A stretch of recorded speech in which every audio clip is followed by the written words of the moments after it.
gelinka hore ee maalinimadii Isniinta ayaa banaanbaxyadan oo markii dambe isku bedelay rabshado ka dhaceen magaalada Laascaanood kuwaas oo shacabka magaaladaas ay uga soo horjeedaan maamulka fadhigiisu yahay magaalada Hargeysa. banaanbaxyadan oo maalmahan ka socday magaaladaas ayaa sii xoogaysta kadib markii ay soo baxeen warar sheegaya in magaaladaas ay imaanayaan xubno ka socda qaramada midoobay kuwaas oo dhageysan doona aragtida dadka magaaladaas degan kuna aadan maamulka ay doonayaan.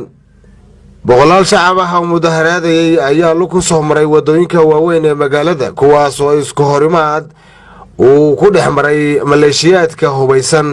ee laga keenay gobolada waqooyi, waxaana tallaabadan ka dhashay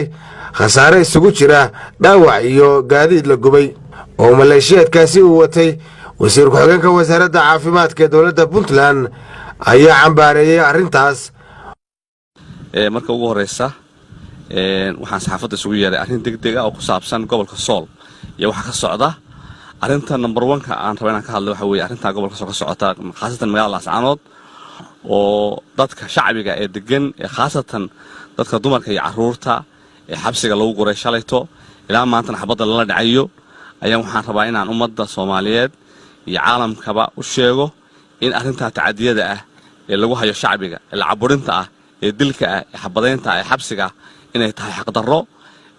mid insaaniya mid islaamiya mid nooc walba ay tahay. waxaan marka caalamka ugu baaqaynaa in la qabto musabixi iyo jamhadiisa jeegaanta ah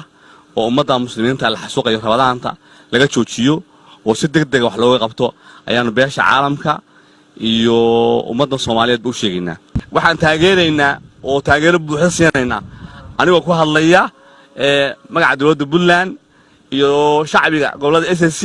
khaasatan magaalada Laascaanood codkii dheeraa ee uu yiri caaqil namadoonka guud ee Hoolif uu yiri tolaayay uu yiri hayaay ayaanu taageeraynaa. caaqil aad iyo aad baan ku taageersanahay waana ku garab taaganahay waana ku raacsanahay aad iyo aad baan u soo dhaweynaynaa. shacbiga kalena waxaan ugu baaqayaa inay saasoo kale u kacaan oo uga giiliyaan suurtagal maaha qabiil kale inuu dhaqada ka haysto.